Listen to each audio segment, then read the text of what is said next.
السلام علیکم. ارسلان اکیڈمی میں خوش آمدید.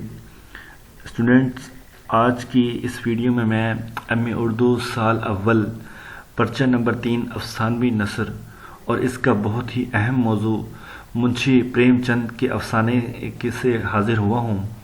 اسٹوڈنٹ، میں نے پچھلی ویڈیو میں جو ہے کچھ منشی پریم چند کی حالات زندگی اور ان کے افسانوی دور کے بارے میں بات کی تھی، لیکن آج جو ہے میں منشی پریم چند کے جو افسانے ہمارے سلیبس میں ایم اے اردو کے سلیبس میں موجود ہیں اس لحاظ سے میں نے یہ ویڈیو بنائی ہے. اس ویڈیو میں مکمل ان کا جو خلاصہ ہے اور ان کے تنقیدی جائزے جیسے کہ پوس کی رات، سوا سیر گیو، راہ نجات اور حج اکبر جو ہے اس پر میں آج ایک تفصیلی بات کروں گا کہ آپ سب کو جو ہے ان کی خلاصے اور ان کا تنقیدی جائزہ جو کہ بہت بہت ضروری ہے. ہمیں پتہ ہونا چاہیے کہ ہمارے اب جو ایم اے لیول پر ہم پہنچ چکے ہیں، ایک ہمیں افسانہ دیا گیا ہے تو اس کا تنقیدی جائزہ جو ہے ہم خود سے بھی کچھ لکھ سکتے ہیں. تو اس کے لیے میں نے یہ ویڈیو بنائی ہے. تو ہم سٹارٹ کرتے ہیں پوس کی رات سے. ٹھیک ہو گیا؟ تو یہ پہلا پوس کی رات ہے. میں اس سے سٹارٹ کرتا ہوں کہ اس کا افسانہ کچھ خلاصہ ایسے ہے کہ اس افسانے میں 4 کردار ہیں: ہلکو، شہنا، منی اور جبرا. ہلکو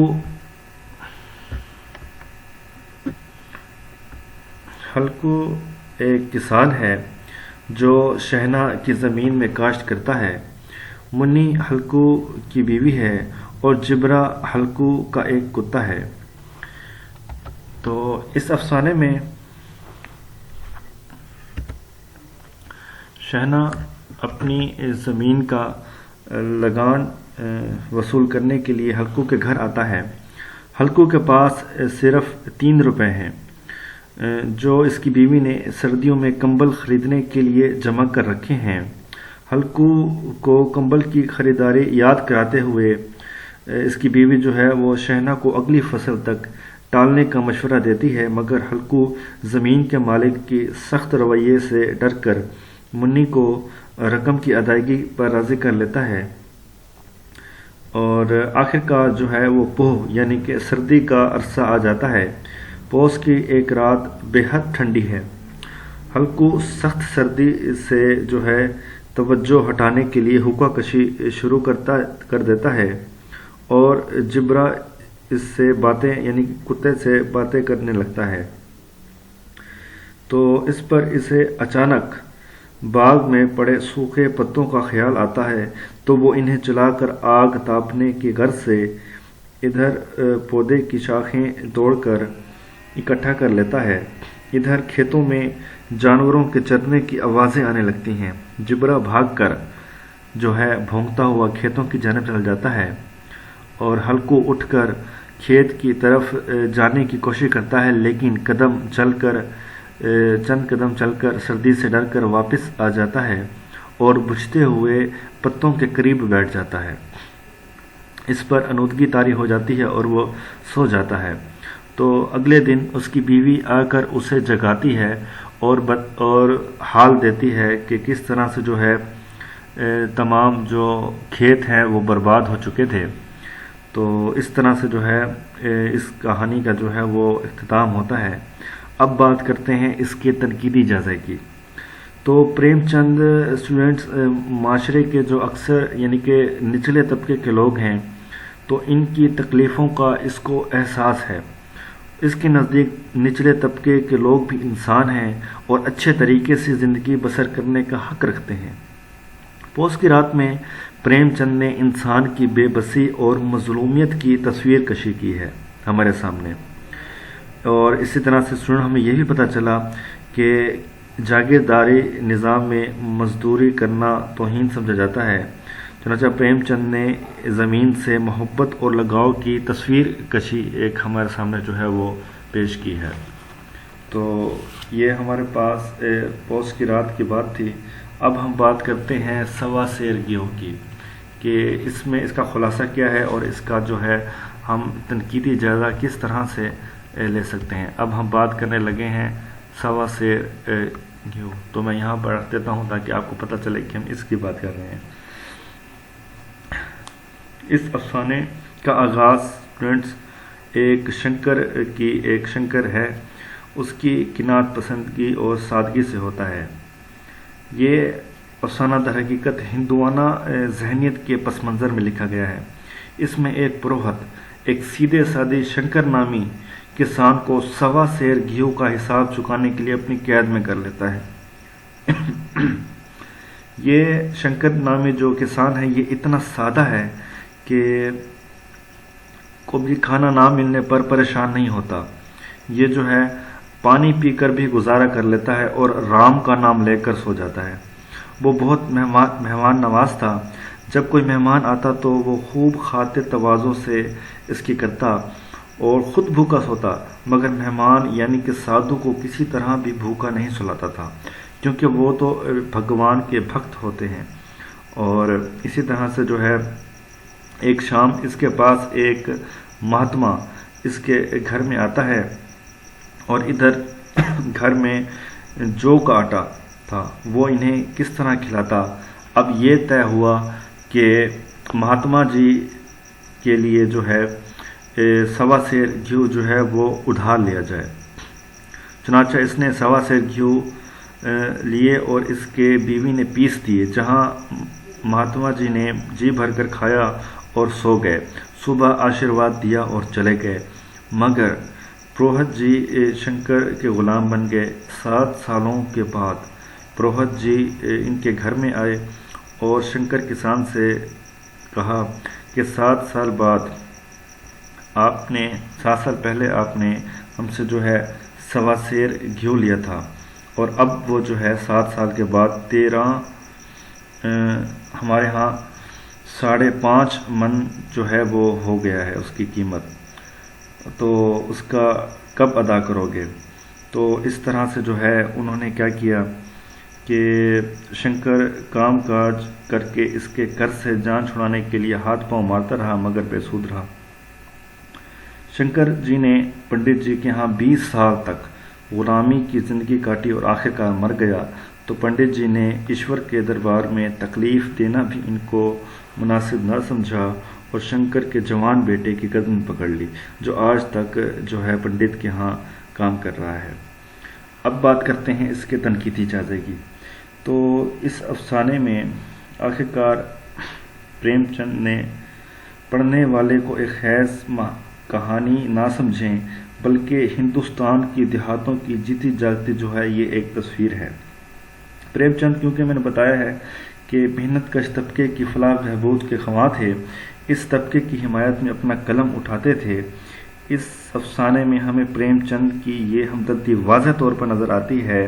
پریم چند کے نزدیک غربت اور امیری کا جھگڑا جو ہے وہ ابتدا سے ہی فہرست پر موجود ہے، یعنی کہ پریم چند نے سوا سیر گھیو میں گاؤں کی زندگی کی ایک تصویر کشی کی ہے کہ انسان کے دل سے گاؤں کے جو ہے کسانوں کے لیے ہمدردی کا جذبہ پیدا ہو۔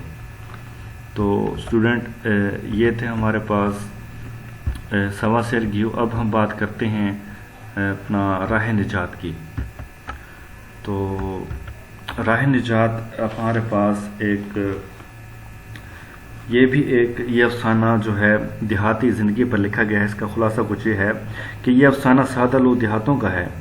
یہ 2 دیہاتی ہیں، ان دونوں میں ایک بہت بڑا عیب جو ہے وہ یہ ہے کہ یہ دونوں اپنے مقام پر مغرور کرتے ہیں، تکبر سے پیش آتے ہیں۔ ان میں سے ایک کا نام جھینگر ہے، جسے یعنی کہ ایک جھینگر ہے جو اپنی لہلاتی فصل پر بڑا ناز کرتا ہے۔ دوسرا بدھو گڈریا ہے، جس کو اپنے بھیڑ بکریوں پر جو ہے بڑا غرور ہے۔ جھینگر کی فصل تیار ہوتی ہے تو بدھو کی بھیڑیں اس کے کھیت میں گھس گئیں اور انہوں نے ساری جو ہے فصل کو تہس نہس کر ڈالتی ہیں۔ اس طرح سے جو ہے ان دونوں میں دشمنی شروع ہوتی ہے۔ پھر ایک مرتبہ ایسا ہوتا ہے کہ گاؤں میں کہیں آگ لگ جاتی ہے اور جھینگر یہ افواہ پھیلا دیتا ہے کہ بدھو گڈریے نے آگ لگائی ہے۔ تو اس طرح سے جو ہے گڈریا جو ہے بدھو وہ آگ لگانے کے الزام میں پکڑ لیا جاتا ہے اور اس کو اپنی جان بچانے کے لیے جو ہے اپنی ساری بھیڑ بکریاں جو ہیں وہ بیچنا پڑتی ہیں۔ تو اس طرح سے جو ہے یہ دونوں بالکل غریب ہو جاتے ہیں۔ تو یہ تھا اس کا خلاصہ۔ اب بات کرتے ہیں اس کے تنقیدی جزے پر۔ تو اسٹوڈنٹ، جیسے کہ میں آپ کو بتا رہا ہوں، پریم چند نے اس افسانے میں گاؤں کے ماحول کے مغرور آدمیوں کی جو ہے نفسیات پر بات کی ہے کہ انتقامی کارروائیوں کے لیے کس طرح سے جو یہ لوگ ہیں دیہاتی لوگ اپنے آپ کو بھول جاتے ہیں اور چھوٹی چھوٹی بات پر جو ہے ایک اتنی بڑی دشمنی مول لیتے ہیں، کیونکہ پریم چند خود بھی جو ہے ایک گاؤں سے تعلق رکھتے ہیں، اس لیے انہوں نے جو ہے اپنے ہی معاشرے کی ایک تصویر کشی کرتے ہوئے ایک افسانہ لکھا ہے۔ اس کے بعد اسٹوڈنٹ ہمارے پاس جو لاسٹ میں ہے وہ ہے حج اکبر۔ حج اکبر کا خلاصہ میں بیان کرتا ہوں کہ اس میں ایک، ویسے تو 4 کردار ہیں، ایک دایا ہے جس کا نام عباسی ہے، ایک بچہ نصیر ہے، اور اس میں ایک بچے کا باپ منشی صابر حسین اور اس بچے کی والدہ یعنی کہ شاکرہ ہے۔ تو منشی اس کا خلاصہ ایسے ہے کہ منشی صابر حسین اتنا مالدار نہیں ہوتا کہ اپنے بچے نصیر کے لیے کوئی دایا خرید سکے یا رکھ سکے، تو اس کے لیے جو ہے لیکن معاشرے کی ذلت سے بچنے کے لیے جو ہے وہ دایا کو اپنے بچے کے لیے رکھ لیتے ہیں۔ تو منشی صابر حسین کی بیوی شاکرہ وہ ایک یعنی کہ بدزن کردار دکھایا گیا ہے کہ اس کی چھٹی، وہ اپنی دایا کی اس کی چھٹی کرانے کے لیے جو ہے بہانے تلاش کرتی ہے۔ ایک روز ایسا ہوتا ہے کہ دایا جو ہے بازار سے آتی ہوئی تھوڑی لیٹ ہو جاتی ہے، تو وہ اس بات کا فائدہ اٹھاتے ہوئے اس کی دایا کی بہت زیادہ جو ہے انسلٹ کرتی ہے، جس طرح سے لیکن دایا جو ہے نصیر کو اپنی اولاد کی طرح بہت پیار کرتی ہے۔ دایا نے جب تو اس طرح سے شاکرہ نے عباسی کو جو ہے اپنے گھر سے نکالنے کے لیے ایک پورا منصوبہ بنایا اور اس میں کامیاب بھی ہو گئی۔ تو آخرکار جو ہے دایا نے جب بڑھ کر بچے نصیر کو اٹھانے کی کوشش کی تو شاکرہ نے لپک کر اسے گود سے چھین لیا اور اپنے گھر سے نکال دیا۔ دایا جو ہے گھر سے تو چلی گئی، لیکن بچہ نصیر جو ہے وہ دایا کی یاد میں بالکل کھانا پینا چھوڑ دیا، کیونکہ وہ اسے بھی اپنی ماں کی طرح ہی پسند کرتا تھا، تو اپنی ماں سمجھتا تھا۔ تو بچہ جو ہے بیمار ہو گیا، لیکن منشی صاحب جو ہیں اس بچے کے والد کو احساس ہوا کہ یہ دایا کی وجہ سے ہی جو بچہ ہے بیمار ہو رہا ہے، تو انہوں نے ان کو تلاش کرنے کا منصوبہ بنا لیا۔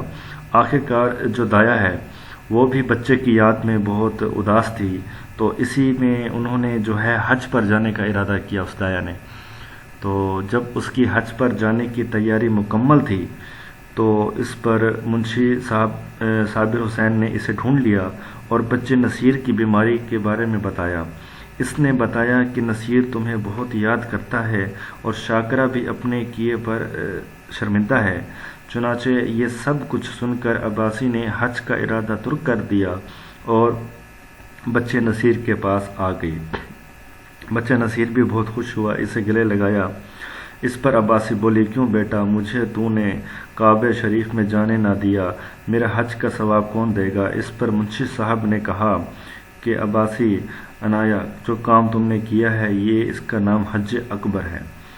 تو یہ تھا اس کا خلاصہ۔ اب بات کرتے ہیں اس کے تنقیدی جائزے پر۔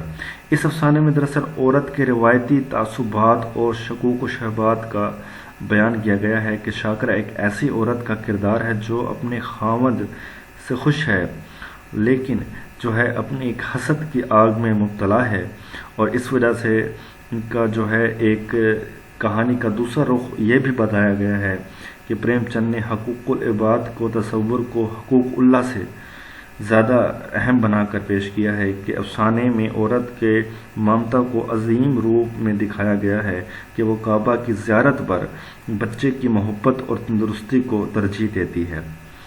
تو اسٹوڈنٹ، یہ تھی آج کی ہماری ویڈیو، امید ہے آپ کو اس کی سمجھ آئی ہوگی۔ تو اسٹوڈنٹ، میرا یہ مقصد یہ تھا کہ جو ہمارے سلیبس میں یہ چیزیں موجود ہیں ان پر ہماری ایک گرپ ہونی چاہیے، تو اس طرح سے جو ہے آپ اپنے پیپر کو اچھے سے اٹیمپٹ کر سکتے ہیں۔ تو اگر ویڈیو پسند آئی ہو تو کمنٹ میں ضرور بتائیے گا۔ اپنا خیال رکھیے گا۔ اللہ حافظ۔